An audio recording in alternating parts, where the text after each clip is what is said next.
tenggorokan. Di pangkal tenggorokan sudah ada sini. Nah. Oh, itu. Lendir di pangkal tenggorokan. Nih, saya ceritain ya guys, teman-teman, sedulur-sedulur, teman-teman beriman, saudara seiman nih, pangkal tenggorokan sini.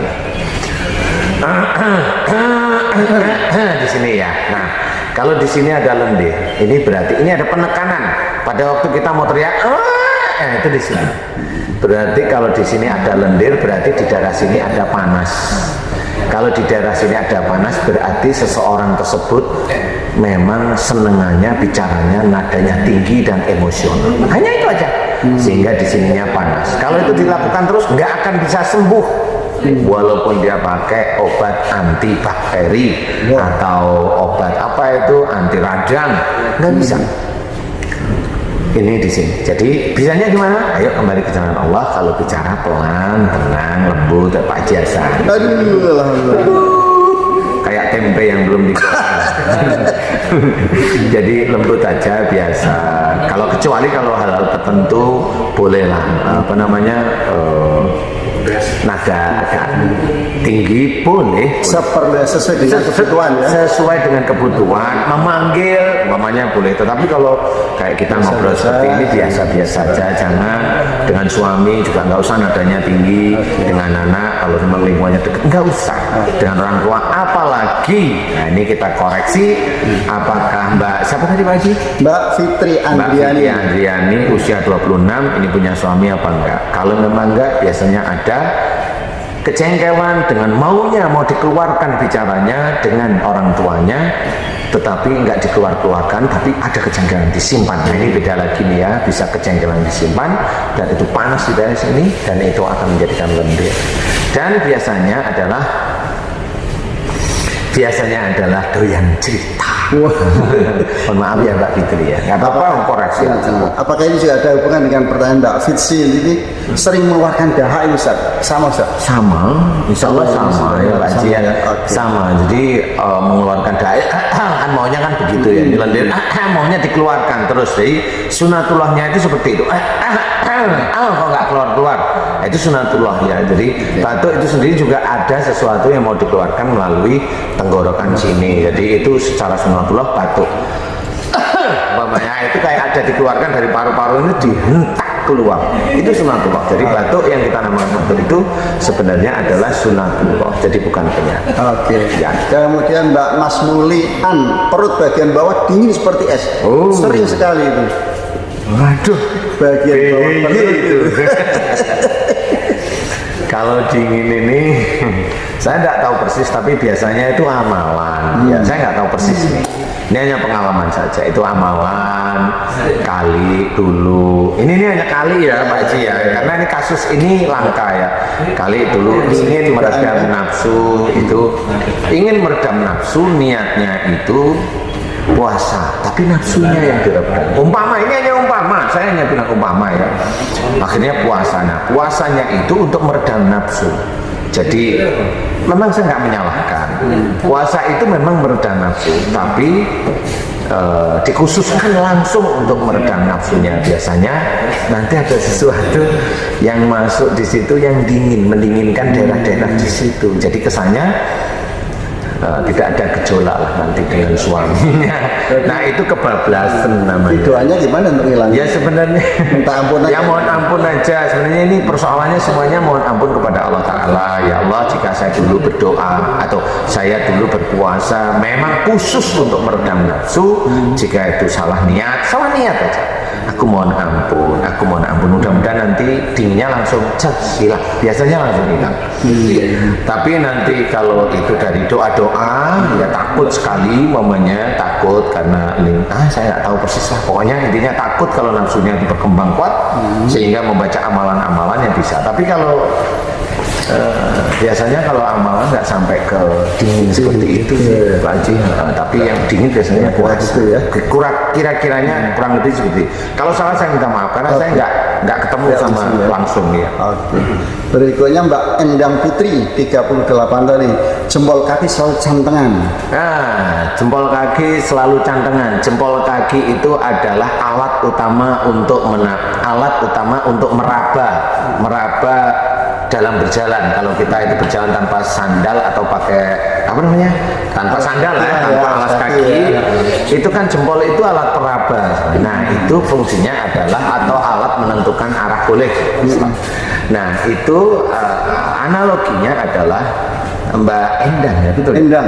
Mbak Endang Putri. itu iya di dalam mengarahkan keluarganya di dalam mengarahkan keluarganya, karena kakek itu berhubungan dengan masalah keluarga, itu selalu dengan tekanan dan emosi. Hanya itu saja.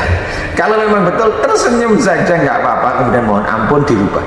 Semuanya itu, ini saya tidak membuka aib, tapi ini adalah pelajaran. Boleh mengatur keluarga, boleh mengatur suami, tapi jangan dengan tekanan, jangan dengan emosi. Boleh mengatur, mamanya, Mas, Mbok jangan jalan itu dengan tangan. Nah itu boleh, nggak usah marah-marah. Ngapain jalan pakai tangan? Itu sama, beda. Cuma nadanya beda. Orang jalan pakai kaki malah jalan di jalan pakai tangannya dinasihatin, Mas jangan jalan pakai tangan kalau di jalan. Itu kan enak ya Pak Gini. Jadi ini enggak, ini biasanya begitu ya. Bagi Mbak Endang nggak usah tersinggung, tersenyum aja. Kemudian dirubah, kemudian dengan suaminya boleh mengarahkan, tetapi dengan kata-kata yang lembut, kata-kata yang baik, kata-kata seorang istri yang soleh. Insya Allah mudah-mudahan dengan itu, kemudian mohon ampun, mudah-mudahan nanti diberi kesembuhan oleh Allah Ta'ala. Amin. Oke, terima kasih Ustaz. Ini Sanjaya, ini cucunya umur 6 tahun. Kalau tidur suka mukul-mukul jidanya sendiri sampai biru-biru itu. Itu tapi Panji Sanjaya Pak. Ditanya Saya khawatir saya itu namanya Panji Sanjaya ini. Kayaknya bener ini. Ya, karena Pak Haji cucunya masalah. Oke, kalau memang itu betul Pak Haji Panji Sanjaya yang dari Lampung itu ya. Maaf Pak Haji. Itu di dalam tubuh cucunya ada ilmu, satu dari ibunya, satunya dari bapaknya. Satu pada waktu ilmu tersebut masuk, salah satu ilmunya itu masuk pada waktu dijanin, itu masuk duluan. Nah setelah lahir mamanya begini, ilmu dari ibunya masuk nih duluan nih ya, ibunya masuk. Kemudian setelah lahir ilmu bapaknya mau masuk. Nah karena mau masuk bentrokan ilmu, karena bisa aja satu Lampung, satu Makassar. Kalau ini Pak Haji, bener, ini Pak Haji Panji Sanjaya. Iya, saya masih ingat loh. Jadi ilmu yang di luar itu mempengaruhi secara ilmu yang di dalam itu mempengaruhi secara fisik motoriknya. Kemudian ilmu yang di luar ada di otaknya, mukanya dan sebagainya. Ilmu yang sudah mempengaruhi, dia akan mukul-mukul. Sebenarnya mukul jinnya sih. Tapi karena jin itu ya tidak tampak, ya akhirnya kepalanya dipukulin. Nah, itu seperti itu. Pak Haji Panji Sanjaya, insya Allah kurang lebih seperti itu. jadi bukan akhlak ya, bukan ya? Enggak bisa Pak.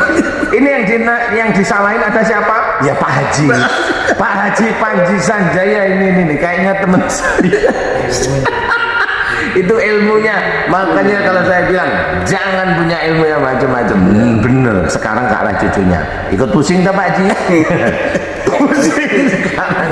Lepasin aja nanti. Lepasin gimana? Mohon ampun jika ilmu-ilmu tersebut ada musyrik. Mohon ayah dan ibunya harus mohon ampun tentang kemusyrikan orang tua sebelumnya. Seperti itu. Oke. Kemudian Jamiah dari Malaysia ini. Ini lucu juga ini, suami dan adiknya setelah keponakan setelah usianya melebihi 50 tahun tiba-tiba juling itu Ustaz. Oke. Gimana itu Ustaz? Juling itu kan mata bisa keluar hitamnya atau mata yang nutup gini nih. Nah ini ada bedanya. Mohon maaf ya saudara saya nggak melecehkan, enggak, tapi ini keilmuan. Jadi gini, jadi kalau yang mohon maaf ya yang julingnya itu keluar, ini biasanya kalau diajak rembukan orang tersebut, kalau julingnya keluar nih matanya nih, kalau diajak rembukan dia itu selalu keluar dari jalur. Jadi kalau mamanya saya ngobrol sama Pak Haji nih ya, Pak Haji Hasan, Pak Haji ini di Sukabumi itu ada penjual golok bagus, gitu ya? Itu langsung Pak Haji, oh ada nih yang lebih bagus lagi, belum selesai itu udah langsung ada ini, sono ada, ini nih, dan dia yakin dengan apa yang dia omongkan. Jadi ngomongnya itu selalu keluar jalur, walaupun sebenarnya bisa aja nyerempet bener, tetapi nggak seperti itu. Kalau diajak diskusi, dia selalu keluar jalur. Dia biasanya merasa yang dicerita itu merasa yang paling benar, paling tahu, bukan benar ya, paling tahu. Nah ini biasanya nanti julingnya saya minta maaf ya. Kalau miring aja gimana? Hanya hitamnya miring ke kiri atau ke kanan? Sama. Relatif sama, cuma merasa lebih tahunya agak miring dikit-dikit aja. Tapi kalau julingnya masuk, ini dia itu memikirkan sesuatu yang dia pikirkan, yakin itu benar. Jadi kalau julingnya masuk begini, dia yang dia pikirkan rata-rata merasa paling benar, paling baik, paling harus di ini ya seperti itu. Ya insya Allah ya Allah alam ya, karena ini pelajaran dari saya seperti itu. Kemudian dari Mbak Buna, ini Mbak Buna. Rong-rong mas. Buna rong-rong. Paru-paru mengecil, kenapa nih Ustaz? Paru-paru bisa mengecil Ustaz? Umurnya berapa sih Pak Haji? Aduh, umurnya di bawah 50 nih. Oh, di 40-an lah. 40-an. Kalau paru-paru mengecil ini tidak bisa 1 bulan, 1 tahun itu langsung mengecil, nggak bisa. Berarti ini ada proses sebelum itu tahunan atau bisa puluhan tahun. Orang yang paru-parunya mengecil berarti dia ada persoalan. Kalau di bawah 45 dia ada persoalan dengan orang tuanya. Dia marah sama orang tuanya yang seringnya disimpan. Jadi maksudnya gini, marah yang disimpan itu gimana? Ya masih marah. Sehari itu masih marah, 2 hari masih marah, tapi diem dan tidak memperlihatkan dirinya. Nanti itu paru-paru yang terkena paru-paru. Nah, pada kedua orang tuanya, kalau memang itu masih marah, sampai saat ini kita ngobrol pun masih marah, itu mengecil, mengeras, mengecil, dan itu bisa menjadi kanker paru, bisa menjadi, ini tergantung aja. Nah, kalau marahnya dia hanya diem, marah pada orang tuanya terus menerus, ya dia insya Allah hanya di posisi mengecil itu, tapi ya sama, dia tidak bisa melakukan aktivitas dengan normal Pak Haji, seperti itu. Jadi coba dikoreksi, insya Allah mudah-mudahan ini benar. Kalau sudah benar, kembali ke jalan Allah. Kalau saya tadi cerita paru-paru mengecil ada menyimpan marah dengan orang tuanya, kembali ke jalan Allah, minta maaf setiap hari, karena permohonan maaf kita kepada orang tua kita itu mana yang diambil oleh Allah Ta'ala untuk dikabulkan kita tidak tahu. Jadi minta maaflah setiap hari, kemudian mohon ampun kepada Allah. Jangan lupa mohon ampun kepada Allah Ta'ala, karena kita sudah melanggar ayat-ayat Allah. Banyak langgaran dari ayat Allah yang kita kerjakan, termasuk adalah marah pada orang tua, itu dosa besar. Oke. Ya. Oke, terima kasih banyak Ustaz Danu. Mudah-mudahan ini menjadi manfaat, jadi ilmu, dan menjadi sedekah jariah dari Ustaz Danu ini. Amin. Itu dulu ya. Alhamdulillah Ustaz Danu berkenan menjawab. Mudah-mudahan ini bermanfaat. Amin ya Allah. Dipraktekan, jangan hanya didengar tapi dipraktekan.